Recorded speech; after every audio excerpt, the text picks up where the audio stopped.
Bem-vindo ao Stomind, onde exploramos, discutimos e dissecamos áreas da filosofia prática para uso na vida cotidiana, enfrentando provações com uma mente calma, roubando a desventura de sua força e carga. O mundo ao nosso redor está cheio de coisas que ameaçam nossa paz de espírito, seja alguém que nos corta no trânsito, nosso chefe pedindo para trabalhar até tarde novamente, uma discussão com nosso parceiro, a queda das bolsas de valores ou mercados de criptomoedas, ou comparar nossa vida com as fotos meticulosamente selecionadas e editadas que vemos rolando nas redes sociais. Geralmente, há duas maneiras de processarmos essas coisas. Para esta explicação, vou chamá-las de padrão e deliberado. O padrão é o estado em que estamos essencialmente no piloto automático. Reagimos impulsivamente e, como estamos no piloto automático e não há um filtro entre o estímulo e a resposta, permitimos que esses impulsos ditam nosso estado mental. Se alguém nos corta no trânsito, ficamos com raiva. Se somos solicitados a trabalhar até tarde, ficamos ressentidos. Se discutimos com nosso parceiro, ficamos defensivos. E a cada dia, semana e ano de nossa vida, nosso bem-estar está nas mãos dos eventos ao nosso redor. Nosso estado mental torna-se intimamente ligado a esses externos, e como resultado, torna-se frágil. Nosso humor vem e vai como a maré, e nos perguntamos por que não conseguimos encontrar uma felicidade duradoura. Por outro lado, o deliberado é o estado em que assumimos a responsabilidade por como percebemos o que acontece ao nosso redor, como respondemos a isso e quanto permitimos que os externos influenciem nosso bem-estar. Em vez de reagir impulsivamente, colocamos um portão mental entre o estímulo e nossa resposta. Esse portão nos permite isolar o estímulo por um tempo, questioná-lo e vê-lo de diferentes ângulos. E então, em última análise, nos permite decidir deliberadamente como reagir. Quanto mais exercitamos isso, mais forte o portão se torna e mais rápido conseguimos processar o estímulo. Nosso bem-estar não está mais nas mãos dos externos. É nossa decisão. Nosso estado mental torna-se resiliente ao que acontece ao nosso redor, e somos mais capazes de encontrar uma felicidade e bem-estar duradouros. Esse é o valor que os estoicos nos deixaram, uma filosofia prática de vida que nos dá as ferramentas para manter o estímulo em uma espécie de quarentena mental antes que ele possa infectar o resto da nossa mente com qualquer negatividade que possa vir de percebê-lo de uma forma destrutiva, especialmente quando entramos no hábito de responder a coisas negativas por padrão. Mais de 2000 anos atrás, os antigos estoicos se reuniram em Atenas para discutir como viver uma boa vida, uma vida de florescimento, bem-estar e resiliência mental. Eles consideraram a questão de como viver com virtude, sendo as 4 virtudes estoicas fundamentais a sabedoria, a disciplina, a temperança e a coragem, e entraremos em mais detalhes sobre o que essas 4 significam mais adiante. O estoicismo é uma escola de filosofia helenística antiga fundada por volta de 300 a.C. por um homem chamado Zenão de Cítio. Antes de escolher o caminho do filósofos, Zenão era um mercador rico e ganhava bem navegando de porto em porto ao redor de Chipre e Grécia. Zenão foi descrito como um homem magro de pele escura e apesar de sua riqueza, dizia-se que vivia uma vida frugal e simples. E, para seu infortúnio, ele se viu à deriva nas costas da Grécia depois de perder seu navio no mar. Sem seu meio de vida, Zenão foi para Atenas. Lá, ele leu as contas de Sócrates em uma livraria ateniense, e o livreiro, tão impressionado com o que Zenão leu, perguntou-lhe onde poderia encontrar homens como Sócrates, ao que o livreiro apontou para Crates de Tebas, um proeminente filósofo cínico da época em Atenas. Então, Zenão começou a estudar a filosofia cínica sob Crates e expandiu seu aprendizado com um punhado de outros mestres e escolas de pensamento, como o platonismo. Em 301 a.C., Zenão começou a ensinar sua própria filosofia na colunata da Agora de Atenas, conhecida como Soa Poikile ou Pórtico Pintado. Foi esta soa que deu aos seus alunos o nome de estoicos. Qualquer um era bem-vindo para ouvir e debater ideias.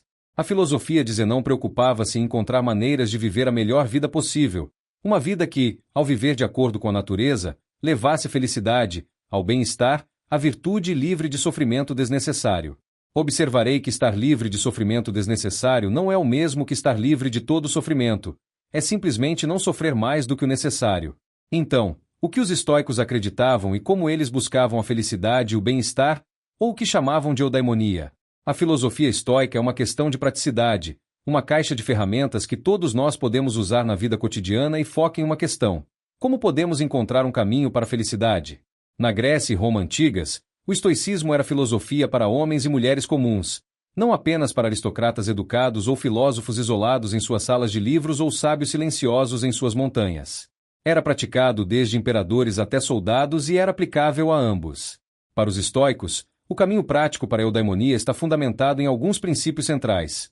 A capacidade de ver a nós mesmos, o mundo e suas pessoas de forma objetiva e aceitar sua natureza como é, em vez de projetar nossas próprias opiniões sobre como achamos que deveriam ser. Geralmente, quanto maior a distância entre o que achamos que algo deveria ser e o que é na realidade, maior é a quantidade de sofrimento. A disciplina para evitar sermos controlados pelos desejos de prazer ou pelo medo da dor e do sofrimento. A capacidade de agir com virtude estoica, sabedoria, temperança, justiça e coragem. E fazer a distinção entre o que está ao nosso alcance influenciar e o que não está. Usando essas informações, podemos agir sobre o que pode ser agido e dispensar o que não pode. A filosofia estoica cresceu para se tornar uma das escolas de pensamento mais proeminentes na Grécia e Roma antigas e tornou-se tão popular porque funciona. Este foi um tempo na história em que guerra, fome, exílio, morte e doença eram muito mais comuns do que são hoje em nosso mundo moderno. O potencial para sofrimento estava em todo lugar. E essas são exatamente as condições em que a filosofia estoica próspera. E, embora não vivamos no mesmo mundo que nossos ancestrais, temos nossos próprios problemas a enfrentar. E a filosofia dos estoicos é tão aplicável hoje quanto era então. A filosofia estoica nos ensina que não somos perturbados pelos eventos, apenas pela forma como respondemos a eles. Ela também ensina que muito pouco está dentro do nosso controle, simplesmente nossos pensamentos, crenças, percepções e ações. Essas duas ideias são importantes por vários motivos. Primeiro, nos instrui a assumir a responsabilidade por como vemos as coisas, entendendo que nossas percepções das coisas são uma fonte fundamental de sofrimento. Em vez de apenas culpar o mundo ou outras pessoas pela nossa situação ou humor, somos empoderados a aceitar que somos nós que criamos nossa própria felicidade. Em segundo lugar, traça uma linha entre o que temos e o que não temos controle. Muitas pessoas sofrem porque ficam chateadas ou tentam controlar as coisas na vida que não podemos controlar e, é claro, isso nos leva, em última análise, a sentir-nos impotentes, ineficazes, amargos, ressentidos e, portanto, sofrer. No entanto, quando nos concentramos no que podemos controlar, começamos a nos tornar mais eficazes e eficientes. Resolvemos problemas mais facilmente e sofremos menos. A chave para isso é aceitar que há muito pouco dentro de nosso controle e focar nossos esforços na pequena área que possuímos. Um fazendeiro terá uma colheita melhor se concentrar em plantar, cuidar e colher suas próprias culturas, em vez de se concentrar no campo do vizinho, sobre o qual não tem controle. Mas, em vez de culturas, temos nossos pensamentos, ações, perspectivas e crenças. Os antigos estoicos usaram 4 virtudes estoicas centrais como guia para suas ações e como uma bússola para apontá-los na direção certa durante os tempos de dificuldade, confusão e nas decisões diárias da vida cotidiana. Muitos até sugeriram que a virtude é o caminho para a felicidade e que a ética é a preocupação primária para a compreensão humana e que, através da ética, a capacidade de distinguir o certo do errado e viver em conformidade com a natureza do mundo ao seu redor, nos tornamos naturalmente mais felizes e melhoramos tanto eu quanto a comunidade. Os estoicos acreditam que as pessoas que carecem de virtude são puxadas cegamente por qualquer desejo que as atrai. Como o filósofo Cleanthus uma vez disse, essas pessoas são como um cachorro amarrado a uma carroça, compelido a ir onde quer que o carro vá, em vez de ser puxado pelo carro do desejo. Os estoicos observavam a situação e decidiam como reagir. Eles aprenderam a se desvincular da sensação de serem arrastados, e ao fazer isso, aprenderam a ser felizes na adversidade, contentes na dificuldade e aceitantes na perda. Em parte, é o desenvolvimento da virtude que ajuda a cortar essas amarras que arrastam nossas emoções e bem-estar pelo chão. Sempre que experimentamos dor, perda e dificuldades, essas virtudes estoicas são sabedoria, ver as coisas como elas são, e não como gostaríamos que fossem. Em suas palestras, Epicteto dizia que a principal tarefa da vida é simplesmente isto: identificar e separar questões para que eu possa dizer claramente a mim mesmo quais são externas, não sob meu controle, e quais têm a ver com as escolhas que realmente controlo. Onde, então, procuro o bem e o mal, não nos externos incontroláveis, mas dentro de mim mesmo, nas escolhas que são minhas. Coragem em agir de forma correta apesar do medo ou reserva. O filósofo estoico Sêneca escreveu que há desgraças que atingem o sábio sem incapacitá-lo, como a dor física, a enfermidade, a perda de amigos ou filhos ou as catástrofes de seu país quando devastado pela guerra. Concedo que ele é sensível a essas coisas, pois não lhe imputamos a dureza de uma rocha ou de ferro, não a virtude em suportar algo sem sentir.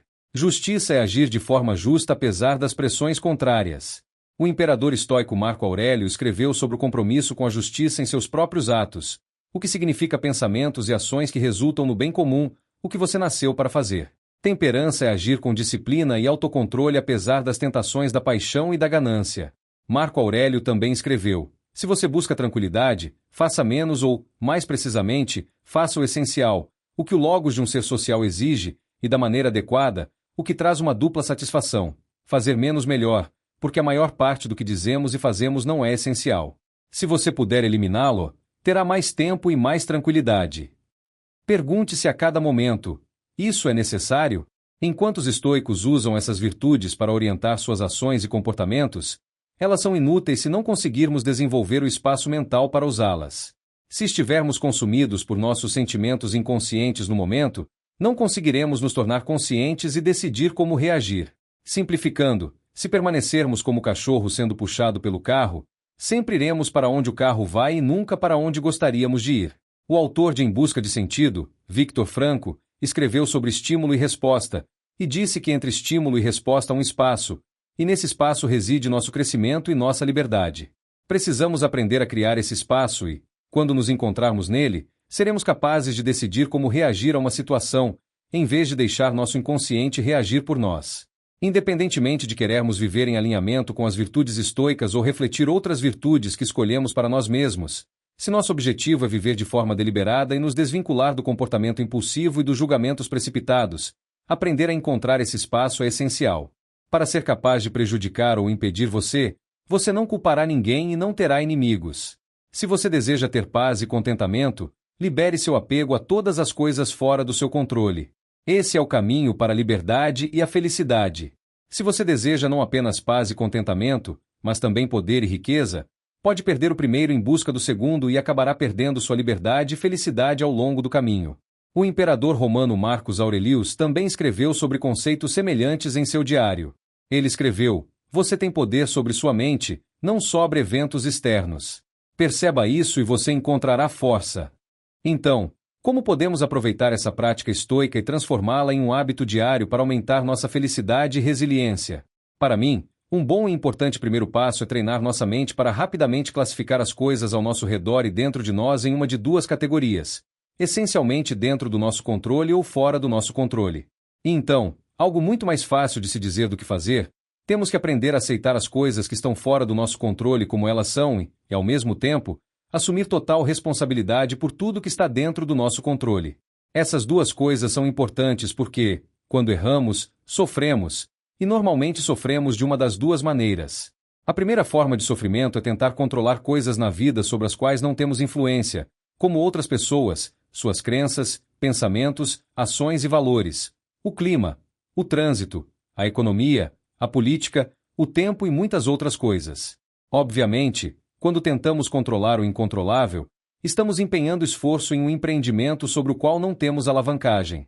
Isso resulta em pouco ou nenhum impacto, e esse resultado acaba nos fazendo sentir impotentes, frustrados, ansiosos e, efetivamente, amargurados e irritados.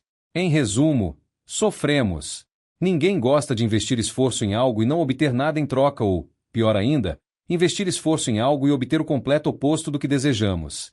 E, como não temos controle sobre essas situações, se vinculamos nossa felicidade a elas, estamos essencialmente colocando nossa felicidade nas mãos do acaso e na vontade do mundo ao nosso redor. Portanto, é fácil ver porque isso não é uma forma resiliente de felicidade. Se tudo estiver indo bem ao nosso redor, estaremos felizes. Se tudo estiver indo mal, estaremos tristes. Nossa felicidade virá e irá com base em eventos externos e como eles se desenrolam, o que é uma forma muito frágil de viver. A segunda forma de sofrimento é não assumir responsabilidade pelo que podemos controlar: nossas crenças, valores, perspectivas e ações.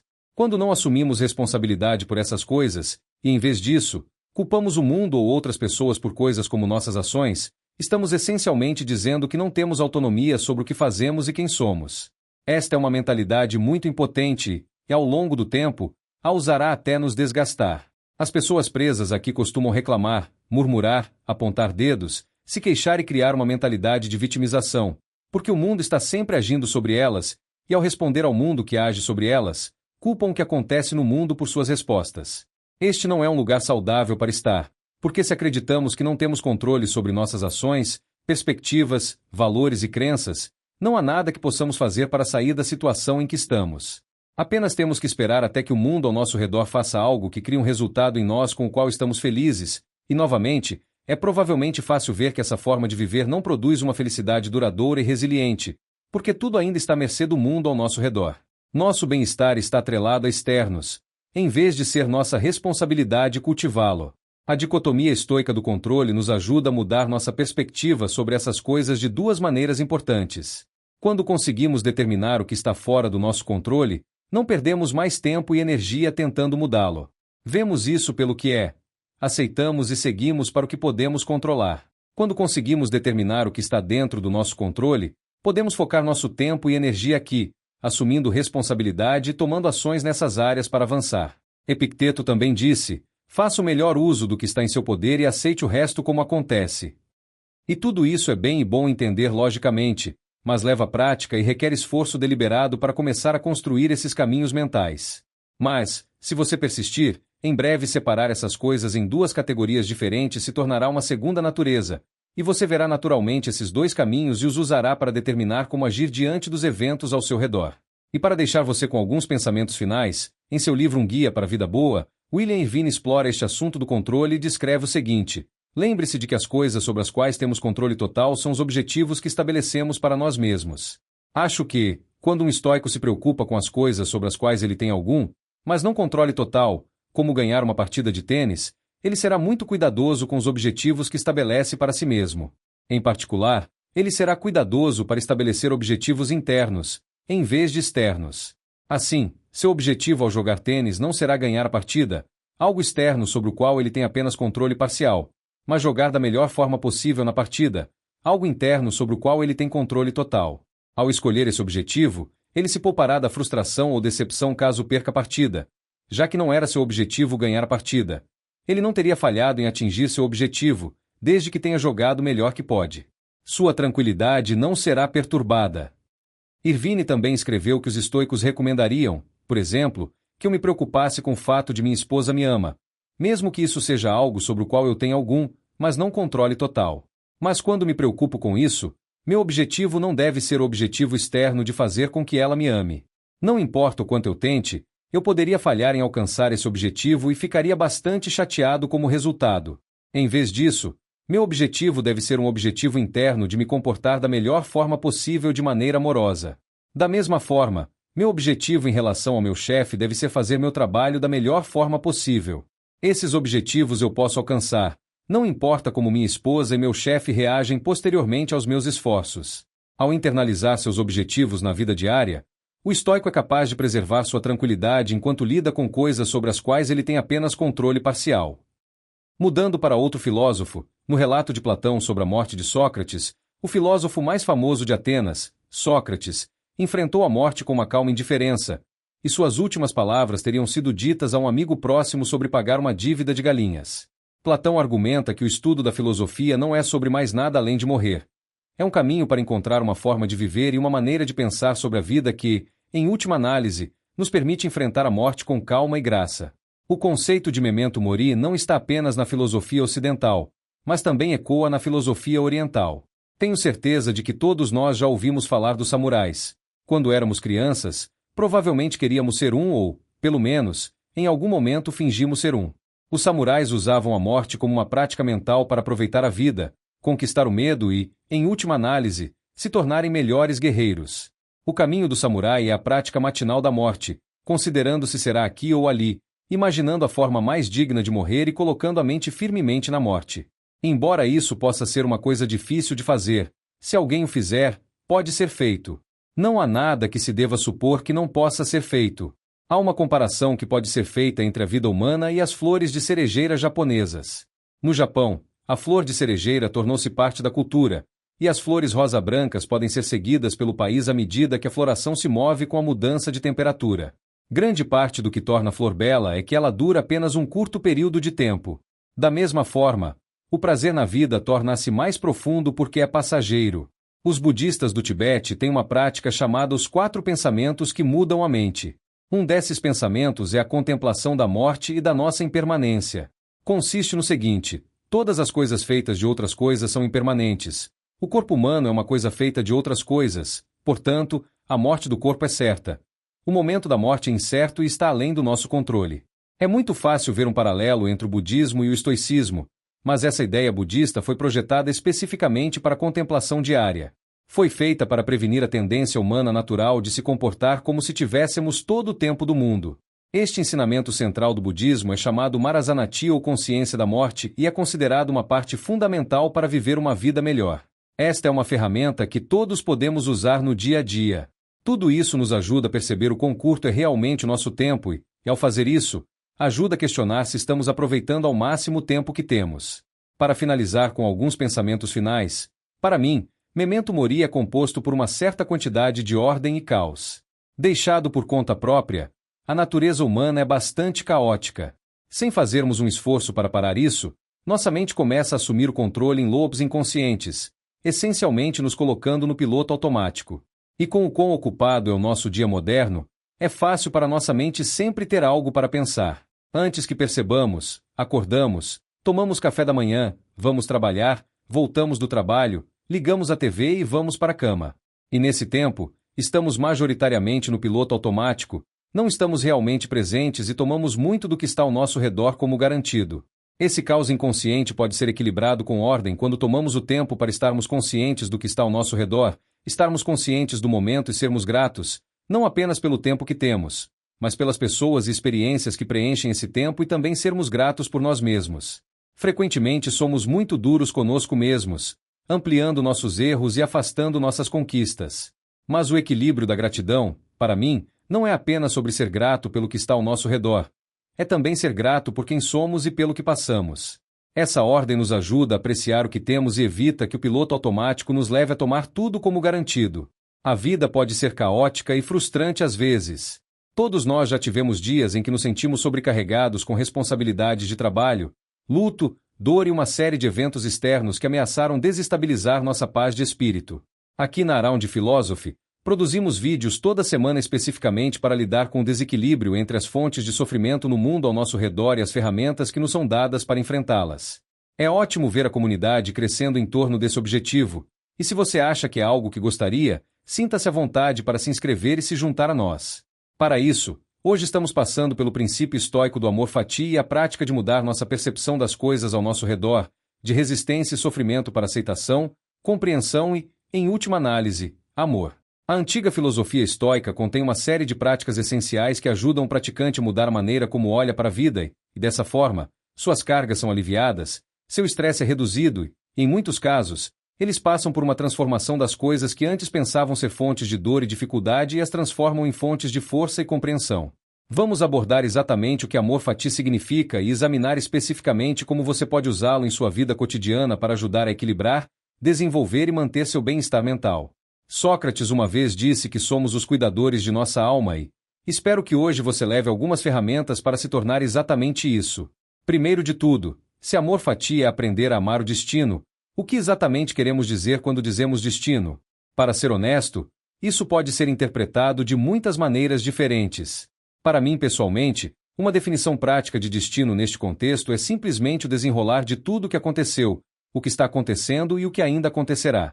Esses acontecimentos são determinados pela natureza do mundo ao nosso redor, pelas leis da física e pelos eventos que ocorreram anteriormente, levando a eventos subsequentes, como dominós complexos caindo um sobre o outro. Essa analogia com dominós pode levantar questões sobre determinismo ou livre-arbítrio e está fora do escopo deste vídeo. No entanto, se você pessoalmente tem uma opinião sobre livre-arbítrio ou determinismo, deixe-me saber nos comentários abaixo, pois acho que é um tópico fascinante. Mas voltando ao destino, não acho que o destino neste contexto tenha algo a ver com uma consciência universal geral ou algo que dite deliberadamente o que acontece ou não. Então, o que é amor fati? Marco Aurélio uma vez escreveu: aceite as coisas às quais o destino liga e ame as pessoas com quem o destino reúne, mas faça isso com todo o seu coração. Literalmente falando, amor fati é uma frase em latim que traduz-se aproximadamente como amor ao destino e tem sido usada por milhares de anos para descrever um estado de espírito ou uma prática na qual você aceita e até mesmo abraça tudo o que aconteceu, está acontecendo e ainda acontecerá. É a mentalidade de entender e aceitar que a natureza do universo é a mudança. Muito disso muda fora do alcance do nosso controle, e sem essa mudança não existiríamos. Nossos relacionamentos não existiriam, não riríamos, chorariam, amaríamos, criariam ou cresceríamos sem tudo que veio antes e sem tudo que está acontecendo agora. Não experimentaríamos nada do que a vida tem a oferecer, tanto bom quanto ruim. E, dessa forma, a partir dessa perspectiva, podemos aprender a amar tudo que veio antes de nós e tudo que está acontecendo ao nosso redor e, por extensão, aprender a amar o destino. Marco Aurélio também escreveu, assustado com a mudança, mas o que pode existir sem ela? O que está mais próximo do coração da natureza? Você pode tomar um banho quente e deixar a lenha como estava? Comer sem transformar a comida? Algum processo vital pode ocorrer sem que algo seja mudado? Não vê que é o mesmo com você e igualmente vital para a natureza? Espero que isso dê um contexto sobre o que o amor fati realmente significa e algum insight sobre a prática em si. Mas é uma coisa entender algo e outra coisa implementá-lo. Então, como podemos usar o amor fati em nossas vidas diárias? Viktor Frankl foi um psicoterapeuta judeu que viveu durante a Segunda Guerra Mundial e, durante a guerra, foi enviado para vários campos de concentração, incluindo Auschwitz. Frankl sobreviveu aos horrores da guerra e escreveu um livro chamado Em Busca de Sentido. Não é um livro muito grande, mas eu recomendo fortemente a leitura. Quase todas as páginas têm algum valor sobre como desenvolver uma filosofia pessoal resiliente, e para quem estiver interessado, incluirei um link abaixo na descrição. Frankl tinha uma filosofia pessoal muito simples, que ele acredita por ajudá-lo a sobreviver às dificuldades e adversidades dos campos de concentração até ser resgatado pelas forças aliadas em abril de 1945. Sua filosofia ecoa os ensinamentos dos estoicos. Você não pode controlar sempre os eventos que acontecem na sua vida, mas pode sempre controlar como você responde a eles. E é assim que usamos conceitos da filosofia prática, não para exercer mais controle sobre o mundo ao nosso redor, mas para assumir total responsabilidade e posse sobre como vemos e como respondemos a ele, tomando uma decisão consciente para mudar nossas percepções para melhor. Se assumirmos a responsabilidade por isso, não apontamos dedos e culpamos o mundo ou outras pessoas quando estamos chateados, com raiva, frustrados ou tristes. Olhamos para dentro para descobrir por que estamos agindo assim e, então, tomamos decisões conscientes para mudar nossas percepções para o melhor. Claro, não estou dizendo que toda emoção negativa é ruim, mas o que estou dizendo é que essas emoções são nossa responsabilidade, e não apenas essas emoções, mas como agimos e respondemos ao mundo como resultado delas. Então, se assumirmos a responsabilidade por nossa resposta ao mundo e tomarmos a responsabilidade de fazer escolhas conscientes para mudar nossa percepção das coisas para melhor com amor fati, isso significa mudar como percebemos o que nos aconteceu ou está acontecendo conosco. Podemos começar fazendo perguntas diretas a nós mesmos. Sofremos e lutamos? Sim. Podemos voltar e evitar a luta? Não. Então, se não podemos voltar e mudar o passado, a próxima melhor coisa é aceitar que ele aconteceu e encontrar o bom nisso, seja algo na dificuldade que nos ensinou mais sobre nós mesmos ou uma lição aprendida que pode ajudar a nós ou aos outros a evitar situações semelhantes no futuro. Experimentemus perda? Como isso nos ensinou a valorizar o que temos e não a tomar as coisas como garantidas? Perdemos o emprego? Quais portas isso abriu que poderiam ter permanecido fechadas? Alguém nos maltratou? Essa pessoa mostrando esse lado de si mesma acabou com um relacionamento que poderia ter durado mais e sido mais destrutivo? Isso pode parecer excessivamente otimista, mas quando esses eventos já aconteceram, realmente não obtemos nenhum benefício em andar por aí com negatividade ou ressentimento sobre eles. A negatividade não mudará o passado. No entanto, o otimismo e uma escolha deliberada sobre como olhamos para o passado podem melhorar como vivemos agora, no presente. Uma coisa sobre amor fati que eu quero tocar rapidamente é que frequentemente é confundido com uma aceitação passiva e derrotista do mundo ao nosso redor, levando-nos a aceitar os erros do mundo e deitar enquanto observamos o passar das coisas com as quais não concordamos ou o erro que vemos sendo cometido. Esse não é o caso. Aceitar a realidade não é o mesmo que se submeter a ela. É simplesmente aprender a ver objetivamente e aceitar que, neste momento, esse é o estado do mundo. Muitas vezes, há pouco valor em ver o mundo como você deseja vê-lo, em vez de vê-lo como ele é, além de obter uma sensação acolhedora ao enganar a si mesmo. E essa aceitação da realidade é a capacidade de olhar para a realidade claramente e não através da lente de nossos próprios preconceitos e expectativas. Ao fazer isso, somos mais capazes de entender o que está sob nosso controle e o que não está, e então, se considerarmos apropriado, podemos buscar aproveitar esse controle para promover mudanças, primeiro em nós mesmos e depois, se possível, no mundo ao nosso redor para melhor. O amor fati é frequentemente creditado aos estoicos. Epicteto, o escravo que mais tarde se tornou filósofo, falou sobre conceitos semelhantes, E como já vimos, o filósofo estoico Marco Aurélio escreveu sobre o destino em seu diário, um diário que mais tarde ficou conhecido como Meditações. Filósofos posteriores como Nietzsche usaram explicitamente o termo amor fati em seus escritos. Nietzsche escreveu: "Minha fórmula para a grandeza em um ser humano é amor fati, que se queira nada diferente, nem para frente, nem para trás, nem por toda a eternidade, não apenas suportar o que é necessário, ainda menos ocultá-lo, mas amá-lo." Minha interpretação disso é que Nietzsche está dizendo que não devemos nos esconder do destino. Não devemos ocultar o destino, nem desejar que ele seja diferente. Em última análise, o destino é o que será, não o que desejamos que seja. Portanto, devemos aceitá-lo. No entanto, mais do que apenas aceitá-lo, devemos aprender a amar o destino e abraçá-lo. Ele continuou escrevendo: "Pois nada é autossuficiente, nem mesmo nós mesmos."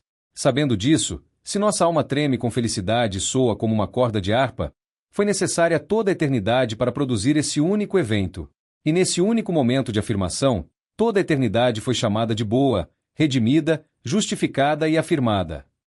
Para mim, aqui Nietzsche está dizendo que, quando estamos felizes, o mundo inteiro, em toda a história, foi necessário para levar até aquele momento de felicidade. Sem essa história, você não estaria aqui e não teria sentido essa felicidade. Portanto, se você resiste, odeia ou reclama do destino, está resistindo às condições que lhe deram a vida. Novamente, como um conjunto de dominós caindo um sobre o outro, o primeiro dominó é necessário para o último cair. Da mesma forma, todas as condições do passado foram necessárias para que você estivesse aqui agora.